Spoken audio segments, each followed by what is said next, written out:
Hello friends, welcome back to my channel dinner রান্নাঘর। আজকে আমি তোমাদের করে দেখাবো কিন্তু ঘরোয়া পদ্ধতিতে ফ্রাইড চিকেন। তো কেউ কেউ চিকেন পকোড়াও বলে। তো এইভাবে কিন্তু আমি বাড়িতে বানিয়েছিলাম, খুব সুস্বাদু হয়েছিল খেতে। আর এটা স্ন্যাক্সে তো খুবই ভালো লাগে। বাড়িতে গেস্ট আসলেও তোমরা বানিয়ে দিতে পারো, তাদেরও খুব ভালো লাগবে খেতে। তো চলো চলে যাই রেসিপিতে। আমি কিভাবে বানিয়েছিলাম। এভাবে আমি স্কিনওয়ালা চিকেন নিয়ে নিয়েছিলাম। সেটা কিন্তু আমি জল দিয়ে, ভিনিগার দিয়ে আর লবণ দিয়ে ভিজিয়ে রেখেছিলাম প্রায় 1 ঘন্টা মতন। তো যাদের হাতে সময় নেই তারা কিন্তু অন্তত কমপক্ষে 15 মিনিট কিন্তু এইভাবে ভিজিয়ে রাখতে হবে। তাহলে কি হবে, চিকেনের মধ্যে টক ভাবটাও চলে আসবে, লবণটাও ঢুকে যাবে, আর খাওয়ার সময় প্রত্যেকটা বাইটে কিন্তু একটা অসাধারণ টেস্ট লাগবে খেতে। তো এটা হলো প্রথম স্টেপ। এটা কিন্তু তোমাদের করে নিতেই হবে। তারপরে এইভাবে কিন্তু বেশ ভালো করে চিকেনটাকে আমি কষলে নিচ্ছি, যেন ভেতরে বেশ ভালো করে ঢুকে যায় লবণ আর টকটা। তো এইভাবে 1 ঘন্টা মাখিয়ে রেখেছিলাম। তো যারা আমার চ্যানেলে নতুন আসছো, আজকে নতুন দেখছো, তারা প্লিজ কিন্তু আমার চ্যানেলটাকে সাবস্ক্রাইব করে নিও, পাশে বেল আইকনটা প্রেস করে নিও, যাতে করে রান্নার নোটিফিকেশনগুলো সবার আগে তোমাদের কাছে পৌঁছে যায় আর নতুন নতুন রান্নাও তোমরা দেখতে পাও। আর যারা সাবস্ক্রাইব করে দেখছো তাদেরকে তো অসংখ্য ধন্যবাদ জানাই। তারপরে এইভাবে কিন্তু ভালো করে আমি কষলে এটাকে ধুয়ে নিয়েছি, যাতে করে চিকেনের মধ্যে যেটুকু রস, কি বলবো, রক্ত ভাব বা একটা সেন্ট থাকে চিকেনের মধ্যে, আষ্টে একটা গন্ধ থাকে, সেটা যেন বেরিয়ে যায়। তারপরে স্টেনারের মধ্যে এইভাবে কিন্তু আমি আরও আধা ঘন্টা রেখে দিয়েছি, যাতে করে একদম জলটা ঝরিয়ে নেওয়া যায়। জল থাকলে কিন্তু কী হবে, মশলা মাখানোর সময় যে চিকেন থেকে আরও জল উঠবে, সেই জলটা, এক্সেস জলটা যেন না থাকে, তার জন্য আমি স্টেনারের মধ্যে এটাকে রেখে দিয়েছিলাম। তারপরে এর মধ্যে ম্যারিনেট করার জন্য আমি দিয়ে দিলাম কিন্তু 1 চামচ আদা রসুন পেস্ট। স্বাদ অনুযায়ী তোমরা লবণটাকে ইউজ করবে, যেহেতু লবণ জলে এটা ভেজানো ছিল। তারপরে দিয়ে নেব লঙ্কার গুঁড়ো। লঙ্কার গুঁড়োটাও তোমরা ঝাল যে যেমন খাও সে তেমনই দেবে। আমি ঝালটা একটু বেশি পছন্দ করি, এভাবে স্পাইসি চিকেনটা বেশি ভালো লাগে চিকেন পকোড়ার জন্য। তারপরে দিয়ে নিলাম বেশি করে একদম গোলমরিচের গুঁড়ো, আর দিয়ে নেব একটা গোটা লেবুর রস।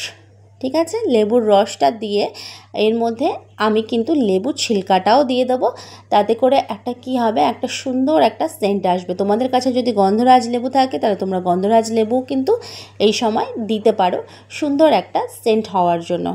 তারপরে এইভাবে কিন্তু চিকেনটাকে আমি মাখিয়ে রেখে দিয়েছিলাম প্রায় মিনিমাম আধ ঘন্টা থেকে 1 ঘন্টা পর্যন্ত। তো এইভাবেও তোমরাও মাখিয়ে রাখবে, হাতে সময় নিয়ে একটু বানাবে, তাহলে কিন্তু চিকেন পকোড়াটা একদম ফাটাফাটি হবে খেতে।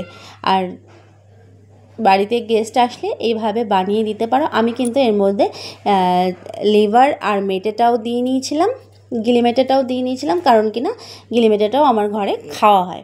এভাবে স্কিনওয়ালা চিকেন নিলে কী হবে, চিকেনটা জুসি হবে খেতে, আর খেতেও টেস্ট লাগবে। তারপরে এর মধ্যে কিন্তু সামান্য একটু রেড ফুড কালার দিয়ে নিয়েছিলাম। রেড ফুড কালার দিয়ে নেওয়াতে কিন্তু তোমাদের চিকেন পকোড়ার রঙটা, বা ফ্রাইড চিকেনই বলো না কেন, আরও সুন্দর একটা কালার দেবে। আর দেখতে যখন ভালো হয়, খেতেও কিন্তু মানুষ খুব টেস্টি করে সেই জিনিসটাকে খায়। তারপরে এর মধ্যে দিয়ে নিলাম কিন্তু তন্দুরি মশলা। তন্দুরি মশলাটা কিন্তু আমি আগে থেকে মাখিয়ে রাখিনি, এখনই আমি দিলাম। দিয়ে কিন্তু এইভাবে ভালো করে মাখিয়ে নেব, যাতে করে চিকেনটা একদম লাল লাল হয়ে যায়। তো তোমাদের যদি আমার রান্নাগুলো ভালো লাগে, অবশ্যই লাইক কমেন্ট করে জানিও। তোমাদের লাইক কমেন্ট কিন্তু আমাকে উৎসাহ করে যে আরও নতুন কিছু তোমাদের রান্না করে দেখাই, আর উৎসাহ বাড়ে তোমাদের লাইক কমেন্ট দেখলে, আর পড়তেও কিন্তু খুব ভালো লাগে। আর এখানে ভাজার জন্য কিন্তু দিয়ে নিচ্ছি কর্নফ্লাওয়ার। আমি এখানে কোনো ময়দা অ্যাড করছি না, শুধু কর্নফ্লাওয়ার দিয়েই কিন্তু আমি এটা ভাজবো। আর দিয়ে নেব কিন্তু একটা ডিম। তোমরা ডিমটা যে যেমন দিতে চাও দিতে পারো, একটা ছাড়া দুটোও দিতে পারো, তাতে ক্রিস্পিনেসটাও খুব ভালো আসবে আর ভাজাটাও খুব সুন্দর হবে।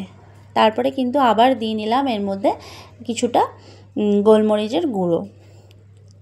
তারপরে এইভাবে কিন্তু একসাথে সব উপকরণগুলো আমি এখন ভালোভাবে আরও মাখিয়ে নিচ্ছি, যাতে করে চিকেনের কোটিংটা খুব ভালো আসে। দেখতে পাচ্ছ কিভাবে মাখিয়ে নিচ্ছি। এইভাবে কিন্তু হাতের সাহায্যে মাখাতে হবে, তাহলে কিন্তু সুন্দর চিকেনের গায়ে সমস্ত উপকরণগুলো ভালোভাবে লেগে যাবে। তারপরে কিন্তু একটা কড়াইতে আমি সাদা তেল নিয়ে নিয়েছি। তেলটা কিন্তু একদম হাই হিটে হতে হবে, মানে একদম গরম হতে হবে। তারপরে কিন্তু একটু স্লো করে নিয়ে গ্যাসের ফ্লেমটা, তারপরে কিন্তু চিকেনগুলো এইভাবে আমি একে একে দিয়ে নিচ্ছি চিকেনগুলোকে ভাজার জন্য। তারপরে যখন ভাজা হয়ে যাবে, হাফ ভাজা হবে, 50% ভেজে আমি কিন্তু চিকেনটাকে তুলে রাখবো। আবার কিন্তু সেকেন্ড টাইম আবার আমি এটাকে ভাজবো। তোমরা কিন্তু রান্নাটাকে স্কিপ করো না, তাহলে কিন্তু অনেক কিছু মিস করে যাবে। অনুরোধ রইল স্কিপ না করে কিন্তু দেখার জন্য। এভাবে কিন্তু উল্টে পাল্টে ভালো করে ভেজে নেব। আর যেহেতু এটার মধ্যে স্কিন আছে, তার জন্য একটু ফাটার সম্ভাবনাও বেশি থাকে, তো সবাই একটু সাবধানে করো। এভাবে গরম তেলের মধ্যে, তেলটা কিন্তু বারবার বলছি একদম গরম হতে হবে, তাহলে কিন্তু ফ্রাইডটা ভালো হবে, মানে ভেতর অবধি পুরো ভাজা হবে। আর চেষ্টা করবে যে কর্নফ্লাওয়ারটা হালকা দিতে, মানে ওপরে যেন বেশি মোটা না হয়ে যায় কোডিংটা, তাহলে কিন্তু ভেতরের চিকেনটা পাকবে না। ওপরে কোডিংটাই শুধু পেকে যাবে আর মানে ক্রিস্পি হবে, ভেতরে কিন্তু ভাজা হবে না। এইভাবে কিন্তু চিকেনগুলোকে আমি দেখো 50% মতন বা 60% মতন আমি ভেজে তুলে নিলাম। তারপরে আবার নেক্সট চিকেনগুলো এইভাবে ভাজতে থাকবো।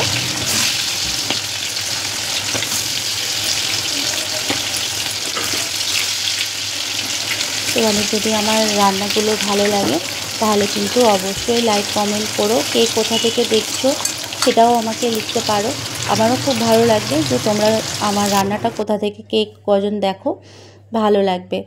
আর তোমরা যখন লাইক কমেন্ট করো তখন কিন্তু আমরা উৎসাহ পাই যে আরও কিছু করি, আরও নিত্য নতুন কিছু করে দেখাই, তাহলে আমাদেরও উৎসাহটা কিন্তু বেড়ে যায়। তারপরে কিন্তু সেকেন্ড টাইম দেখো আমি আবার কিন্তু এর মধ্যে দিয়ে নিলাম। পাতলা কোডিং হওয়াতে কিন্তু ভেতর অবধি তাই ভাজাটা হচ্ছে। যদি এটা মোটা কোডিং হতো তাহলে কিন্তু কখনোই ভেতর অবধি ভাজা হতো না। বাড়িতে রান্না করে খাওয়ার মানে মজাটাই এটা, যে আমরা আমাদের মতন করে সেটাকে বানিয়ে নিতে পারি।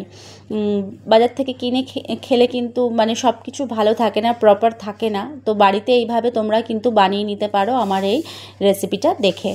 তো এইভাবে কিন্তু আমি আবার সেকেন্ড টাইম সব চিকেনগুলো একে একে ফ্রাই করে নিলাম। তো ফ্রাইড চিকেন আমার এরকম হয়েছিল দেখতে ভাজার পর, আর খেতেও কিন্তু খুব সুস্বাদু হয়েছিল।